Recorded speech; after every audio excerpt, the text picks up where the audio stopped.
Hello, everyone. We are back after a weekend away. We were at a family retreat out in Ontario. So we flew in at just before 1 a.m. last night, got home and woke up tired, met the kids after being away from them for how many 4 days? We haven't done that in 6 years. Mm-hmm. Stepped away from the kids overnight for 6 years. So this was a big deal for Ken and Janelle. Yeah.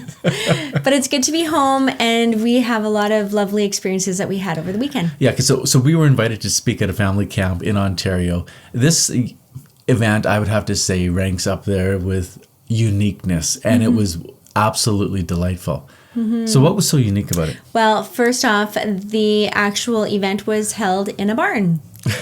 And it wasn't just a barn that was only used as a barn, but there were, pigs underneath. And so you could smell the lovely pig smell, and there were chickens and there were other animals and dogs, and it was actually really enjoyable, and the weather was beautiful minus maybe the last day.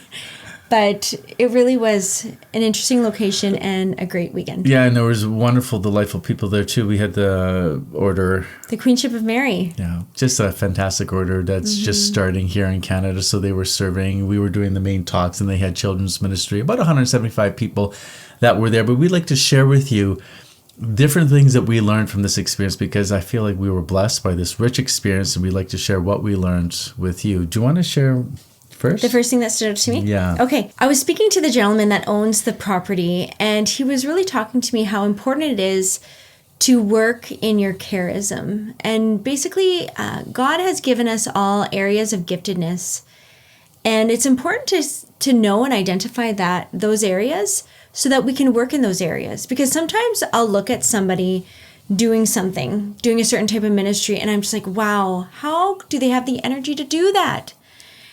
But that's because they're working in their charism, and working in that charism brings them life, and it makes them happy. Whereas if I were to do that, it would just drain me. So that was something that I learned this weekend. So interesting, because I want to talk about, I hope it's okay to say Brian, who owns that property. I think he owns it.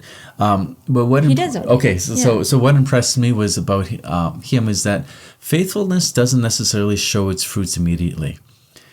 So the story of this man, he has 9 children. They're all adult children now who are now in leadership in ministry, doing wonderful, beautiful things. But I'm sure that when he had 9 children at home, it didn't always feel successful. It didn't always feel fruitful. And it was just good for me to see him there present with all his children who are alive in their faith, serving on the weekends in different capacities, some quieter, others other quiet capacities, others main capacities.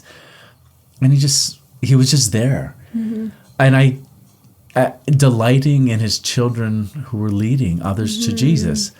And witnessing all of his grandkids being at this event, how much joy that would bring to a grandfather to see all your grandkids attending this family retreat. In a ministry that you started. Mm-hmm. So Brian, if you're watching, I admire that about you. And that was a huge blessing for me to see that fruitfulness doesn't always show up in faithfulness immediately. But it's the slow, long-term faithfulness that compounds in life that eventually shows forth its fruit. Mm-hmm. Vice does the same thing. Mm-hmm. Disobedience, by the way, over a short period of time doesn't show up right away. You don't see the effects of it sometimes. Over the long period of time, example, not to pray over a long period of time has a big fruit. Faithfulness to praying daily over a long period of time has great fruit. Faithfulness to the church and the teachings of Jesus Christ over a long period of time has great fruit. And I just felt like we're walking in that fruitfulness. Really blessing. Next, you? Because our children weren't with us, it really freed us up to be able to talk to people and to get to know them. And what I learned is that everyone has a story. And it's not that I didn't think that, but it's like you just kind of assume that, most people live pretty basic lives. But then as soon as you start talking to them, you're like, wow, what? You went through that and that and that, and you lived without your husband and your children for 2 years while you worked so that your husband could come to Canada, and your kids were being taken care of by your family in the Philippines, and you were in a totally different country. Just learning these stories from these families, or wow, you have a child with severe, disabilities, and yet you're so joyful, and that child brings you so much joy. And now you also have another baby just quite young, and you're doing this all so joyfully. Or you lived in your camper with your 6 children for 6 months, touring the United States and seeing all these incredible places, and you loved it, and you're still happy. Made me want to get an RV and be like them. Yeah, there was just so many really incredible families. Or even this young woman, she had converted to Catholicism. Her mom was a Muslim, and her dad was a lax practicing Anglican, and here she is, just so committed to her Catholic faith and raising her family that way. I just found it so beautiful. And the amount of converts that I met there, I couldn't believe it.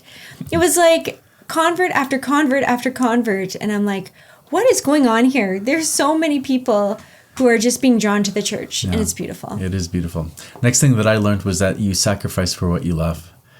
And I saw the leadership of this event sacrificing to put on this event. And it's not easy to put on events. We've been involved with events for 20 years. We've put on events ourselves. We've hosted them, and then we've been hosted. And I can tell you, it's not easy. And this was just an unconventional setting. I just love the fact that we were in a barn, and the pigs were underneath us, and you could smell them, and you're wafting through your nostrils once in a while, and porta potties are brought in, and food's in the garage, and everyone's sleeping in a tent. That's the sleeping arrangements, friends. Tents and RVs. It's you sacrifice for what you love. And so the leadership sacrificed for the love of Jesus Christ and helping people come to Jesus.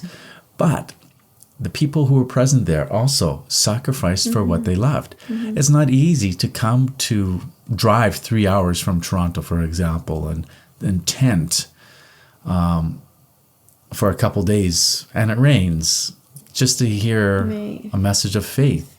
Right. You sacrifice for what you love. And there were even some dads there on their own with all the kids. I was like, wow, that's admirable. Would you do that? I hope I would. I love it when you're there with me, though. I know. I can see that, but like I would too. But I think, would I go on my own? It'd be tough. But they choose to sacrifice. Okay, the next thing that really stood out to me was after Ken and I spoke a couple of our talks, some of the people would come up and ask us questions about this certain program that we like to teach to our children, and it's about the virtues. And we've talked about it in a lot of our other videos. It's called Education and Virtue by the Dominican Sisters, Mary, Mother of the Eucharist. And it's interesting because people like it, and as do we, when we can teach children simply and clearly how to live more holy. And I think that's exactly what this program does. And so a lot of people seemed really interested in that. And I think all of us, we want to know how to grow in virtue. Because we need to be perfected in all the virtues in order to get to heaven. So we'll put a link again in the description in case you're interested in that. And then there was just a second point that seemed to really resonate with people was the importance of safeguarding the innocence of children. So we spoke about this at a conference that we did back at the beginning of July. And then also again this weekend. And I think it's just in our day and age, we really can see how children's innocence is really under attack. And so as parents, we have a very important role to preserve that innocence. Not only do we have the important role to preserve the innocence, but the children actually have a right to their innocence. Maybe we'll do a whole nother video on that and somehow get it to you without getting banned from YouTube because it crosses some lines that YouTube probably aren't happy with. Next is, for me, this is what I learned. The person is more important than the crowd. The person is more important than the crowd. And what I loved about this event was that it was a size such that I was able to speak to every man who was present and have some sort of conversation with them, whether it be a quick one or a lengthy one. But it was more than, hey, how's it going? It was every conversation I had was at least minimum 2 minutes.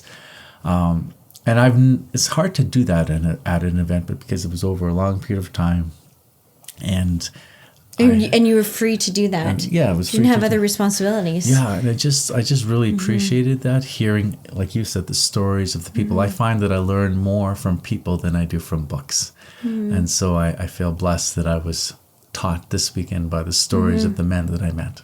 I know, I agree. I met some really incredible moms, just seeing their commitment to the faith. Like this one mom, she's actually two moms have committed to praying a daily rosary, actually 4 daily rosaries. Isn't that amazing? 4 daily rosaries. All the mysteries. And then another mom, she's committed to going to the church every evening to say goodnight to Jesus. And then every morning she brings her children to daily mass. And I'm just like, wow. Like, I felt like I was walking among saints. Really good people.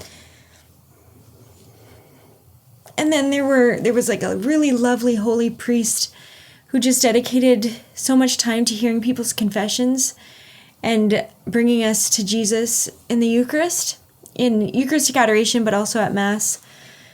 And then the beautiful sisters of the Queenship of Mary who've become brides of Christ and offered their entire lives to him. It was just such a beautiful witness to everybody. The children, like, you could just see how these little kids would gravitate to these sisters. You know, I just think, like, wow, what does the future hold for the church? Now that, like, I feel like this generation gets to be exposed to so much incredible beauty within the church. And yeah, I'm just looking forward to that. Yeah. Sometimes we can place our eyes on the greater church and think, you know, where's the sign of hope? I feel like we've been blessed to be in those pockets of hope, and there are pockets. There's pockets of hope, and they're going to bloom forward. So a big lesson, a big takeaway that I have is, and this line I was told when I was 18 years old: if you don't have community, build community. And I think that if you're in a place where you don't have community, it might be time for you to start building it. And how do you go about doing that? Well, I would say, first of all, pray and ask God to prepare the hearts of the people that you're going to start asking. Because the only way that you can build community is by asking people to join you in whatever it is. Maybe it's just a small get-together. Maybe it's a Bible study. Maybe it's praying the rosary together. Maybe it's doing a Bible study or running a vacation Bible school at your parish. Whatever it is, ask God to bring you the people. If he's imprinted it on your heart that you desire community, pray for those people that are to join you. And then the next thing would be go and ask people. And you know what? What's the worst thing that's going to happen? They're going to say no. Then you ask somebody else, right? My turn? Oh, sorry. No. I thought we were wrapping up. Well, I guess you got one. I do have one more. I Okay. think this is a good one, though. Okay. You feel at home in love. When we got there the day before, we were with the leadership, which is largely made up of family members. And the joy that they shared amongst each other was a little bit overwhelming. Like, it was just so beautiful that they really enjoyed each other's Like, they were company. laughing and hugging, and it was like, where am I? Is this heaven? Of course, no family is perfect, but it was just a beautiful, to us, they witnessed to us the love of Christ poured out to us. And when you are with people who are virtuous, you feel safe. Saints should not be scary people. Saints challenge you, but sanctity is not scary. A holy person should not be a scary person, because when you're holy, the virtues are being perfected, they're growing, and the safest person to be around is a person of virtue when they are growing in gentleness and compassion and love And temperance. And reigning in the passions of the flesh. Those people you feel safe around them. And I felt like, although we didn't at the beginning know the people too well that were bringing us in, I felt like we were just amongst friends that we had known for years. And that is because of the common love for Jesus Christ. You feel at home in love.